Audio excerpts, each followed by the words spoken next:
Hi, today we're going to look at popular versus scholarly articles and a few things in between when to use them.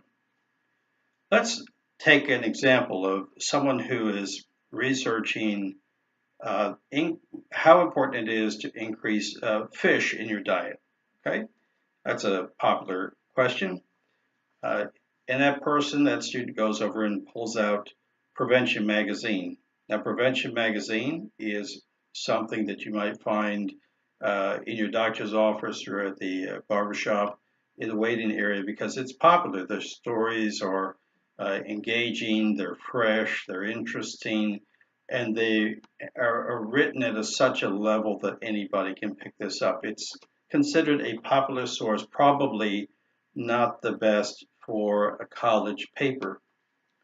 But you could also pick out something from Nutrition Reviews. This is a peer-reviewed journal. Everything in here is going to be, you can tell by the charts, research-based. Now, these are the two extremes, popular versus scholarly. Others that might be interesting, all right, Nutrition Today. Well, that could be good, but this you have to see. All right, this has got references in it. It's kind of in between, perhaps authoritative. American Journal of Clinical Nutrition, scholarly, right? The Cornell Hospitality Quarterly, perhaps not as interested in nutrition as in service and serving.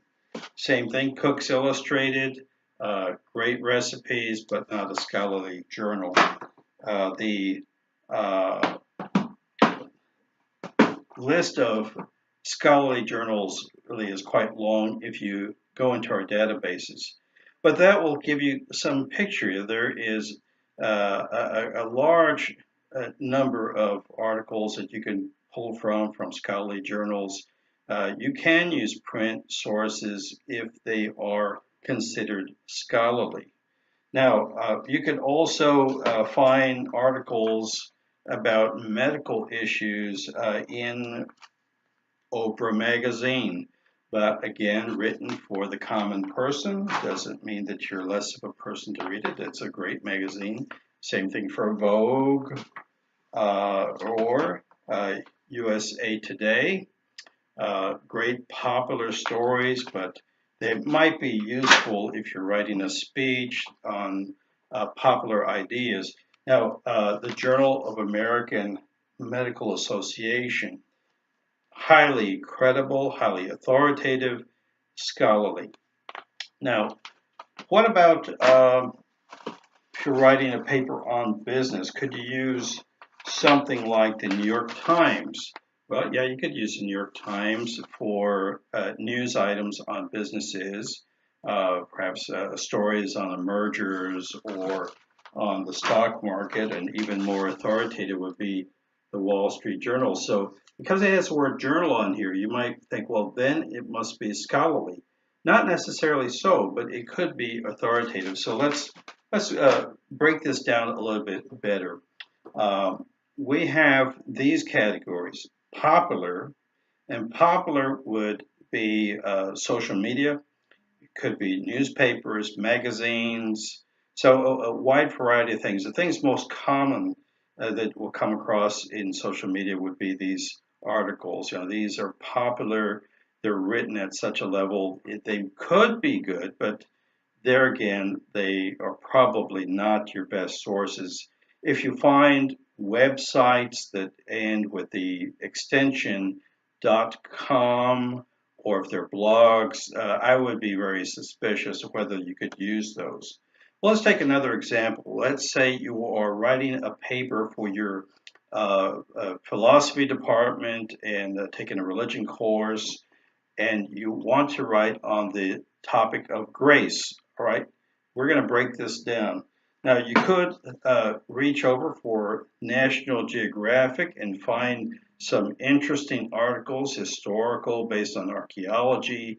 But again, they're written at such a level that we would consider these popular articles and popular sources. So we couldn't use that. What if you took a book that was written by someone who wrote all about grace in his life, and here's a story of Tony Dungy, and this is it says #1 New York Times bestseller. You would think I could use this.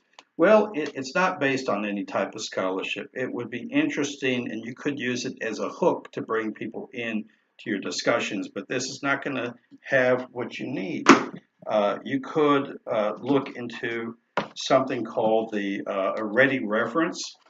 For example, this Routledge Encyclopedia of Philosophy. Is it authoritative? Yes. Based on scholarship? Yes.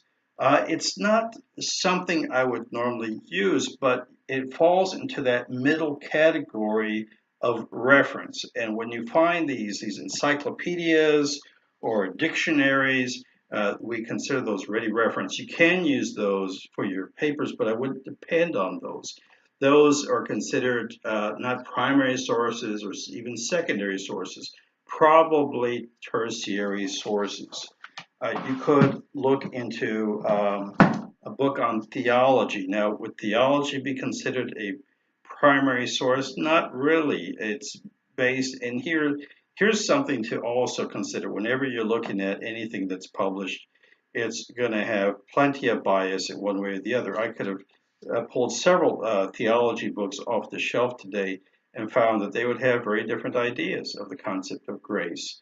Some things may be in common, but depending on who's writing this and how their own particular views of the world, their cosmology, their philosophy, and some of the conclusions they come up with, the ideas could be very different. So if you use something like this, you probably need to use more than one and compare the different types of biblical theology or philosophy that they may be using, and note the differences, the biases in them. You could use a Bible commentary. Now, is a Bible commentary scholarly? Well, it depends on the Bible commentary. Some are written for the common person, and so the language, again, is uh, much more basic, much more accessible. Something like this particular one will include plenty of original language words and some word studies, and you might consider this a scholarly publication, and you could use this. And so it falls in the category of somewhat like reference, between reference and authoritative works that you could use, but not if you're thinking specifically of scholarly material. This could be, but it's a little bit in the gray area, I think, depending on what your goals are.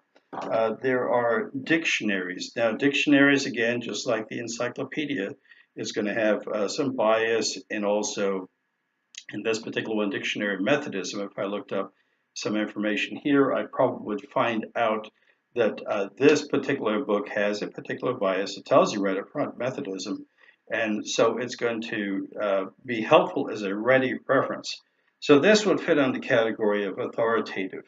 Uh, Another one that you see a lot, I see a lot of people, this is a very popular book, Rick Warren, Purpose Driven Life. So he talks about grace, and this is through the eyes of Rick Warren. Not a bad book, but it's not going to necessarily give you what you need to write a scholarly paper. Dictionaries, and again, I mentioned encyclopedias. There's another one, Britannica. You know, Encyclopedia Britannica has been around a long time, and you can find some excellent articles. Now, they're based on scholarship, but this is really not the best way to go. So, this is how I break down the hierarchy for you. Popular sources would be those like magazines, social media, blogs. Probably best to steer away from those when you're writing an academic paper, unless your academic paper is about popular religiosity or about social media. The other is authoritative. It could be commentaries. It could be the Wall Street Journal, for example. It could be a very good authority on stock market. It would tell you some things about what the actual facts, how particular stock markets fared on a particular days, and if some stock is going good or bad, or some information on businesses. You may find that that'd be helpful if you're writing a paper on business. Reference works would be encyclopedias, dictionaries.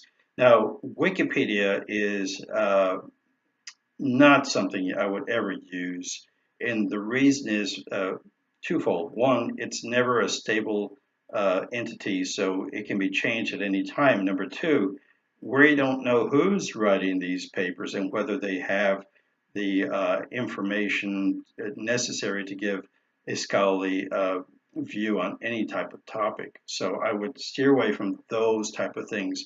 So, .coms, .orgs are a little iffy, could be authoritative, but, reference, some of the reference things that would be helpful would be anything that will give you statistics.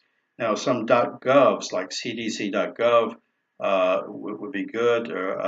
Those would be very good to help you with statistics on demographics, any of those type of things. Now, then there's a category I haven't mentioned before, and that's common knowledge. Common knowledge, you really don't have any place to go to for that. I mean, this comes from whatever is reported widely. In general, that the sky is blue and water, is made out of H2O. So you don't have to quote somebody for really commonly known things. So when you're writing a paper and you come across common knowledge, you can use it, but you don't have to cite it. And then the highest category would be research-based information. Those are scholarly articles. Now, even scholarly articles, as good as they can be, can also have strong bias to them. So, when you look at scholarly articles, don't pull just one. It's good to have several samples of particular views on a topic, and then you come up with a conclusion on your own based on your own expertise, a little bit of intuition.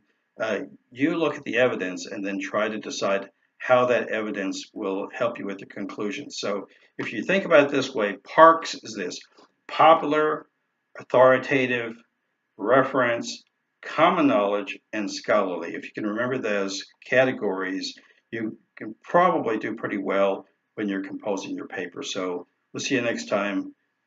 Talk to you later. Bye-bye.